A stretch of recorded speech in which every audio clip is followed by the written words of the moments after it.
ನಮಸ್ಕಾರ ಎಲ್ಲರಿಗೂ. Mysuru ring road ದಟ್ಗಳ್ಳಿಯಿಂದ ಟುವರ್ಡ್ಸ್ ಜೆ ಪಿ ನಗರಕ್ಕೆ ಹೋಗುವಂಥ ರಿಂಗ್ ರೋಡ್ ಡಬಲ್ ಸರ್ವಿಸ್ ರೋಡಲ್ಲಿ ಒಂದು ಕಮರ್ಷಿಯಲ್ ವಯಬಿಲಿಟಿ ಇರುವಂತಹ ನಿವೇಶನ ಸೇಲ್ಗಿದೆ. ಎಲ್ಲಿದೆ ಇದು? ದಟ್ಗಳ್ಳಿ, ಶ್ರೀರಾಮ್ಪುರ, ದಟ್ಗಳ್ಳಿ ಯಾವುದು ಅರ್ಥ ಆಗ್ತಾಯಿಲ್ಲ. ಅಂದರೆ ಮೈಸೂರು ನಾವು ಮೈಸೂರು ರಾಮಕೃಷ್ಣ ನಗರದಿಂದ ನೀವು ಏರ್ಪೋರ್ಟ್ಗೆ ಹೋಗುವಂಥ ರಸ್ತೆ ಇದು. ಅಂದರೆ ನಂಜನಗೂಡಿಗೆ ಹೋಗುವಂಥ ರಸ್ತೆ, ಏರ್ಪೋರ್ಟ್ಗೆ ಹೋಗುವಂಥ ರಸ್ತೆ, ಜೆ ಪಿ ನಗರಕ್ಕೆ ಹೋಗುವಂಥ ರಸ್ತೆ, ರಿಂಗ್ ರೋಡಲ್ಲಿ ಒಂದು 25/40 25x40 25x40 ವೆಸ್ಟ್ ಫೇಸಿಂಗು ನಿವೇಶನ ಸೇಲ್ಗಿದೆ.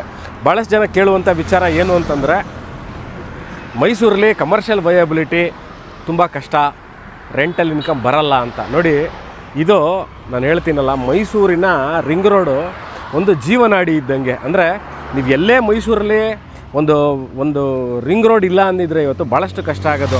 Over a period of time ಇದು ಗೋಲ್ಡನ್ ಮೈನ್. ಅಂದರೆ ಈ ರೋಡಲ್ಲಿ ಏನು ಇವಾಗ ನಿವೇಶನಗಳು ಖಾಲಿ ಕಾಣ್ತಾ ಇದೆ, ಪ್ರಾಬಬ್ಲಿ ಇನ್ನೊಂದು 5ರಿಂದ 10 ವರ್ಷದ ಒಳಗೆ, ಮ್ಯಾಕ್ಸಿಮಮ್ ಒಂದು 5 ಇಯರ್ಸ್ ಒಳಗೆ ಇವೆಲ್ಲ ಫುಲ್ ಆಗಿಬಿಡುತ್ತೆ. ಇದು ಮೈಸೂರು ಯೂನಿವರ್ಸಿಟಿ ಲೇಔಟ್ಗೆ ಸೇರಿರುವಂತಹ ಸೈಟ್ ಆಗಿರುತ್ತೆ. ಅಂದರೆ ಮೈಸೂರು ವಿಶ್ವವಿದ್ಯಾನಿಲಯ ಉದ್ಯೋಗಿಗಳ ಬಡಾವಣೆ ಅಲ್ಲಿಗೆ ಸೇರಿರುವಂತಹ ನಿವೇಶನ ಆಗಿರುತ್ತೆ. ರಿಂಗ್ ರೋಡು ಇನ್ನೊಮ್ಮೆ ತೋರಿಸ್ತೀನಿ ನೋಡಿ ಕ್ಲಿಯರಾಗಿ ಏನಿದೆ. ಇದು ರಿಂಗ್ ರೋಡ್ ಇದು. ಓಕೆ, ಯಾವುದು ಗೊತ್ತಾಗ್ತಾ ಇಲ್ಲ ಅಂದರೆ, ನೀವು ಮೈಸೂರು ಎಂಟ್ರಾದಾಗ ಮಣಿಪಾಲ್ ಹಾಸ್ಪಿಟಲ್ ಇದೆ. ಅಂದರೆ ಬೆಂಗಳೂರಿಂದ ಮೈಸೂರಿಗೆ ಬರ್ಬೇಕಾದ್ರೆ ಮಣಿಪಾಲ್ ಹಾಸ್ಪಿಟಲ್ ರೈಟ್ ತಿರುಗಿ ಅಬೌಟ್ 11 ಕಿಲೋಮೀಟರ್ ಬಂದರೆ ನೀವು ಈ ಸ್ಪಾಟಿಗೆ ಬರ್ತೀರ. ಯಾವ ಸ್ಪಾಟು? Mysuru university layout. ಆ ಲೇಔಟ್ ರಿಂಗ್ ರೋಡಲ್ಲಿ ಡಬಲ್ ಸರ್ವಿಸ್ ರೋಡ್. ನೋಡಿ, ಇದೊಂದು ಸರ್ವಿಸ್ ರೋಡು ತೋರಿಸ್ತೀನಲ್ಲ, ಇದೊಂದು ಸರ್ವಿಸ್ ರೋಡು, ಇನ್ನೊಂದು ಸರ್ವಿಸ್ ರೋಡ್, 2 ಸರ್ವಿಸ್ ರೋಡ್ ಇದೆ. ಇದು ಇವಾಗ ನಾನು ನೀವು ತೋರಿಸ್ತಾ ಇರೋದು 2ನೇ ಸರ್ವಿಸ್ ರೋಡು. ಅಲ್ಲಿ ಇರುವಂತಹ ನಿವೇಶನ ಇದು. West facing 25/40. Over a period of time ನೀವು ಬೆಂಗಳೂರೆಲ್ಲ ನೋಡಿರ್ತೀರ, ರಿಂಗ್ ರೋಡಲ್ಲಿ ಚಿಕ್ಕ ಡೈಮೆನ್ಷನ್ ಪ್ರಾಪರ್ಟಿಗಳು ಸಿಗೋದೇ ಇಲ್ಲ. ಮೈಸೂರಲ್ಲೂ ಅಷ್ಟೇ ಈ ರಿಂಗ್ ರೋಡಲ್ಲಿ ಇರುವಂಥದ್ದೆಲ್ಲ 50/80 40/60 60/90 ಇರುವಂತಹ ನಿವೇಶನಗಳು ಭಾಳ ರೇರಾಗಿ ಸಿಗುವಂತಹ ಸ್ಮಾಲರ್ ಡೈಮೆನ್ಷನ್ ಪ್ರಾಪರ್ಟಿ ಇದು ಸೇಲಿಗಿದೆ.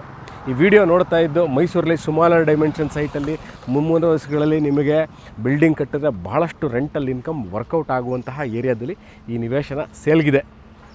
Ring road adjacent property. ಇದರ ರೇಟನ್ನು ನಾನು ಡಿಸ್ಕ್ರಿಪ್ಷನಲ್ಲಿ ಕ್ಲಿಯರಾಗಿ ಕೊಟ್ಟಿರ್ತೀನಿ. What is the selling rate ಅಂತ. ಇವತ್ತಿನ ದಿವಸದಲ್ಲೇ ನೋಡ್ಬೋದು ರಿಂಗ್ ರೋಡಲ್ಲಿ ಎಷ್ಟು ಟ್ರಾಫಿಕ್ ಇದೆ ಅಂತ. You can see the vehicle movement. ಮುಂಬರುವ ದಿವಸಗಳಲ್ಲಿ ಹೆವಿ ಮೂವ್ಮೆಂಟ್ ಆಗುತ್ತೆ. ಯಾಕಂದರೆ ಯಾರೇ ಮೈಸೂರು ಕುವೆಂಪು ನಗರ, ರಾಮಕೃಷ್ಣ ನಗರ, ದಟ್ಟಗಳ್ಳಿ, ಜೆ ಪಿ ನಗರ, ವಿಜಯನಗರ 4ನೇ ಅಂತ, ವಿಜಯನಗರ 2ನೇ ಅಂತ, ಕೂಟಗಳ್ಳಿ, ಹಿನಕಲ್ಲು, ಯಾರೇ ಮುಂಬರುವ ದಿವಸಗಳಲ್ಲಿ ಮೈಸೂರು ಏರ್ಪೋರ್ಟ್ಗೆ ನಂಜನಗೂಡಿಗೆ ಹೋಗಬೇಕು ಅಂದ್ರೆ ಇದೇ ರೋಡಲ್ಲೇ ಓಡಾಡೋದು. ಸೊ ಕಮರ್ಷಿಯಲ್ ವಯಬಿಲಿಟಿ ಖಂಡಿತವಾಗ್ಲೂ ಸ್ಮಾಲರ್ ಡೈಮೆನ್ಷನ್ಸಲ್ಲಿ ಇರುತ್ತೆ. ಅಂದರೆ ಬಿಗರ್ ಡೈಮೆನ್ಷನ್ಸಲ್ಲಿ ಬೆಂಗಳೂರಲ್ಲಿ, ಮೈಸೂರಲ್ಲಿ ಇವತ್ತಿನ ದಿವಸಗಳಲ್ಲಿ ರೆಂಟಲ್ ಇನ್ಕಮ್ ವರ್ಕೌಟ್ ಆಗ್ತಾ ಇಲ್ಲ. ಮುಂಬರುವ ದಿವಸಗಳಲ್ಲಿ ಸ್ಮಾಲರ್ ಡೈಮೆನ್ಷನಲ್ಲಿ ಬೇಗ ವರ್ಕೌಟ್ ಆಗುತ್ತೆ ಖಂಡಿತವಾಗ್ಲೂ. ಸೊ ಈ ವಿಡಿಯೋ ನೋಡ್ತಾ ಇದ್ದು ಇದರ ಬೆಲೆ ಎಷ್ಟು ಅನ್ನೋದನ್ನು ನಾನು ಡಿಸ್ಕ್ರಿಪ್ಷನಲ್ಲಿ ಕ್ಲಿಯರಾಗಿ ಮೆನ್ಷನ್ ಮಾಡಿರ್ತೀನಿ. ಅಂದರೆ ಈ ವಿಡಿಯೋ ಕೆಳಭಾಗದಲ್ಲಿ ಇರುತ್ತೆ. ಆಸಕ್ತರು ಮೈಸೂರಲ್ಲಿ smaller dimension 25x40 west facing dimension on to the ring road ಬೇಕಿದ್ದಲ್ಲಿ you can call me or WhatsApp me. Thank you.